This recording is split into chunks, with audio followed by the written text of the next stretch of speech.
Veselé príbehy. Napísala Margita Čapkovičová. V knihe sú 4 rôzne veselé a vtipné rozprávky obohatené kúzlami. V tejto rozprávke si vypočujete 4. príbeh o čarovnom hrnci. Bol raz jeden malý chlapec. Sníval o tom, že keď raz bude veľký, chcel by sa stať kuchárom. Preto často sledoval svoju mamu, ako varí. V jeden deň sa jej spýtal, či ho nenaučí variť polievku. Jeho mama sa tomu potešila a súhlasila. Chlapec ju poprosil, že skôr, než začne variť, aby mu kúpila nový hrniec. Ale mama mu na to odvetila: Synček, veď doma máme už dosť hrncov. Mami, prosím, ja by som chcel mať svoj vlastný a nový. Ona chvíľu váhala a potom mu odpovedala: Súhlasím, ale iba pod podmienkou, že mi občas pomôžeš pri príprave jedla a budeš sa v škole naďalej dobre učiť. Chlapec samozrejme súhlasil. Z času na čas mame pomáhal v kuchyni a zo školy nosil domov dobré známky.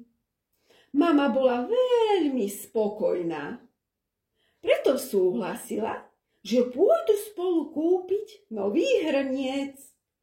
Obchod s kuchynskými potrebami sa nachádzal blízko ich domu.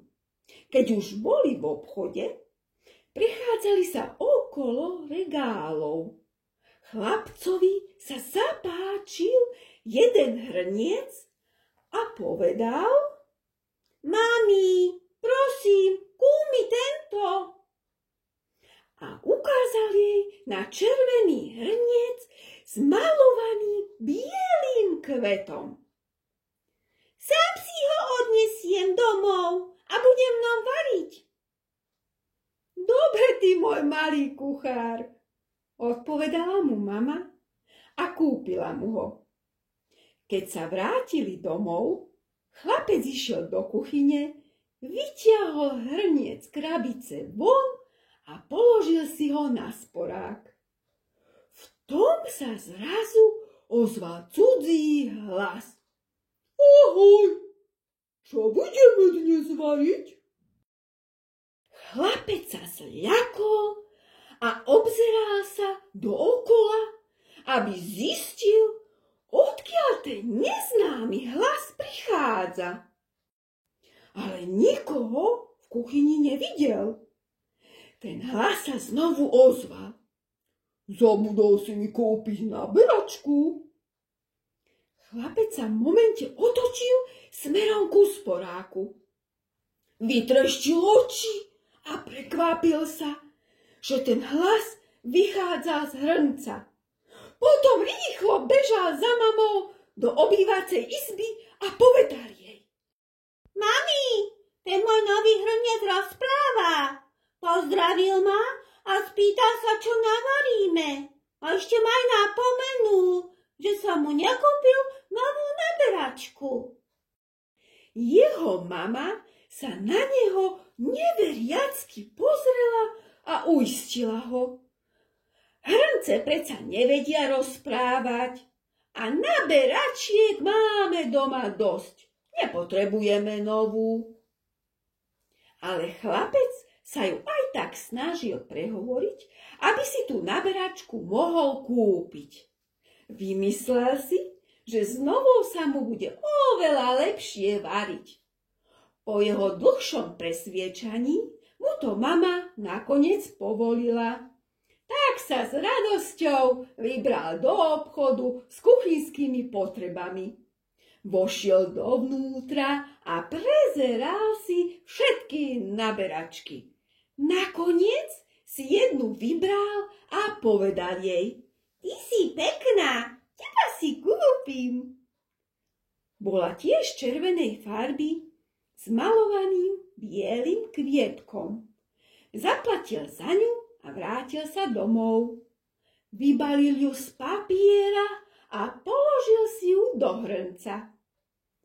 O chvíľu sa znovu ozval neznámy hlas. Ahoj, chlapec!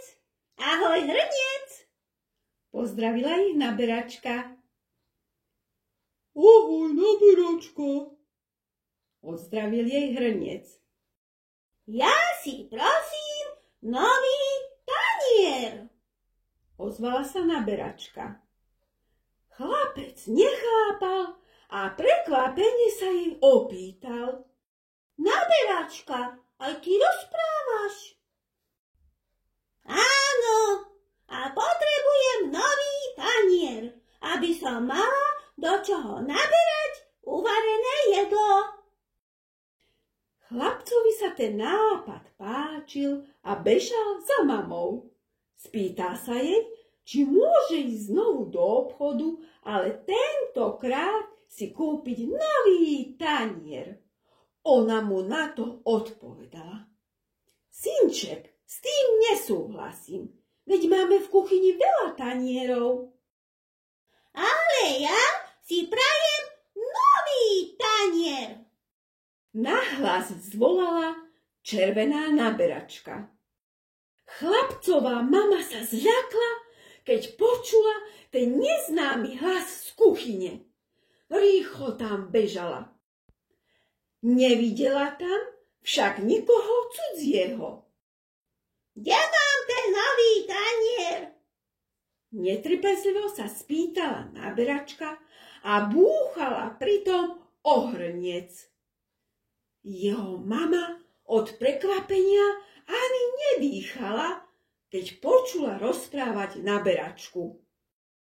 Konečne jej vyhovejte, aby do mňa už toľko netrieskala. Napajedene sa ozval hrniec. Chlapcová mama si od prekvapenia musela sadnúť na stoličku. Pretrela si oči a uštipla sa na líca. Chcela si byť istá, či sa jej to nesníva. Nemohla tomu uveriť, čo videla a počula. Chvíľu tam len tak nechápavo sedela. Potom sa opýtala. Ako je to možné? Vy naozaj rozprávate? Naberačka je na to odpovedala. Áno, je to možné. Maloval nás jeden dobrý čarodejník. A ten, kto si nás vyberie a kúpi, až potom dokážeme rozprávať a robiť kuchárske kúzla. Vy ste si nás kúpili a preto ste svedkami kúziel nášho čarodejníka. Ale my samé od seba nemôžeme prísť do kuchyne k ľuďom. My také kúzla neovládame. Chlapcovi a jeho mame sa to veľmi zapáčilo, že majú doma čarovný hrniec aj naberačku.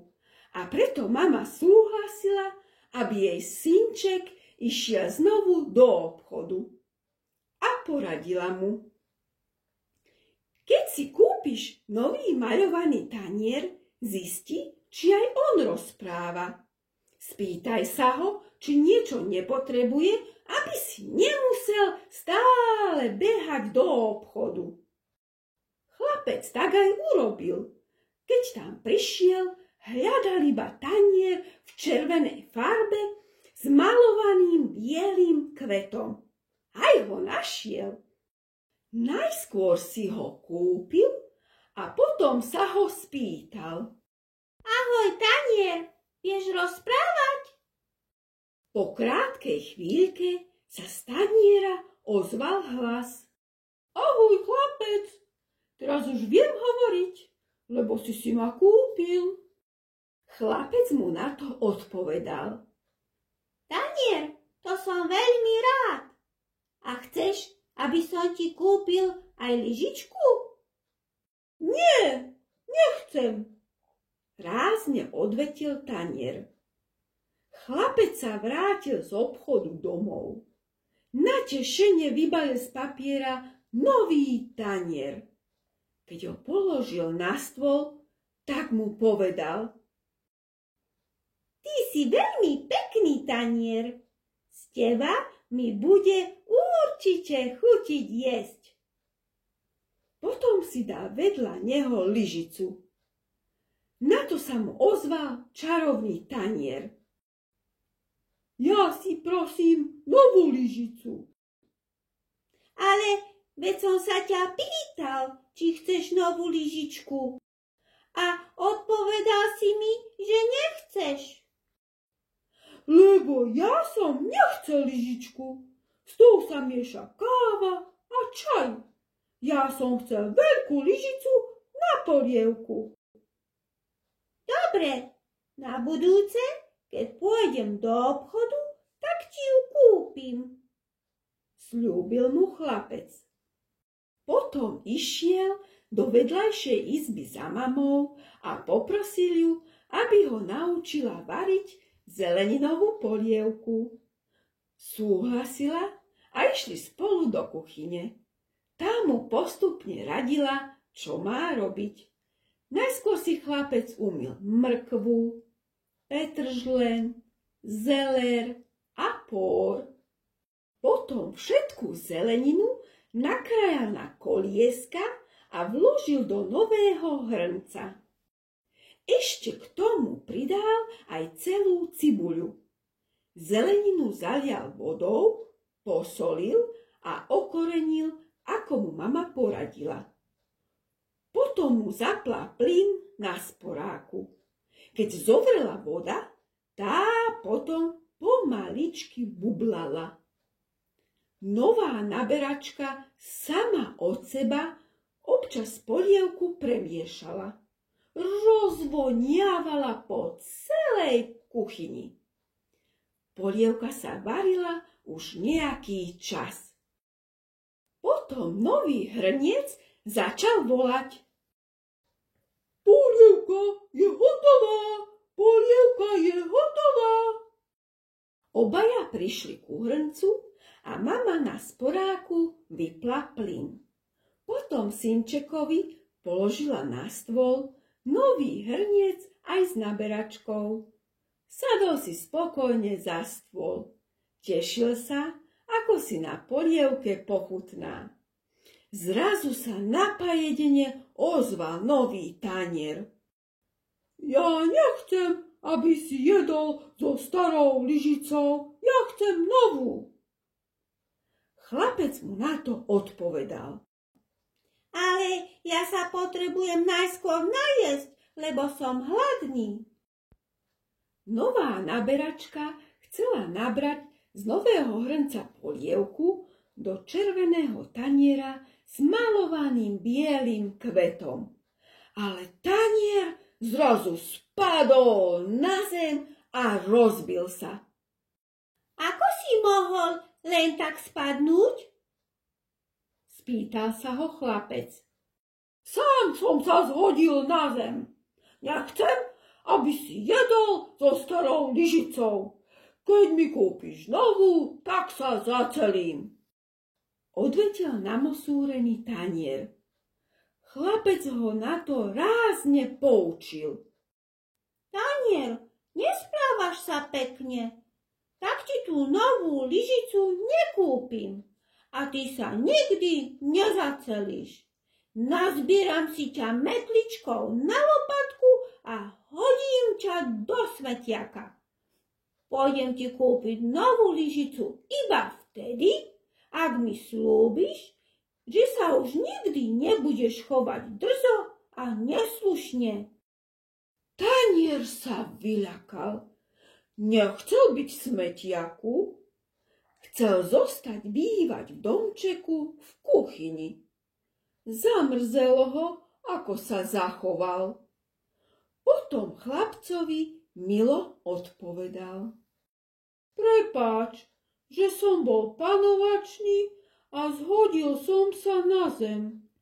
Sľubujem, že sa odteraz budem chovať veľmi milo a slušne.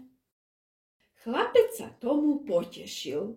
Tanier sa mu veľmi páčil a chcel, aby sa znovu zacelil.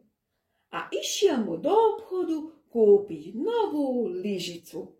Znovu hľadal takú, aby bola v červenej farbe s maľovanou bielou kvetinkou. Potom ju konečne našiel, kúpil si ju a bežal naspäť domov.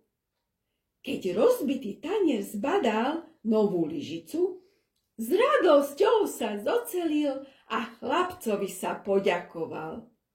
Vôbec nebolo vidieť, že tanier bol predtým rozbitý. Vyskočil do umývadla, chlapec ho umyl a položil si ho na stôl. Vedľa nového zaceleného taniera si dal novú lyžicu. Potom naberačka nabrala chlapcovi polievku do taniera. Jedol ju s veľkou chuťou.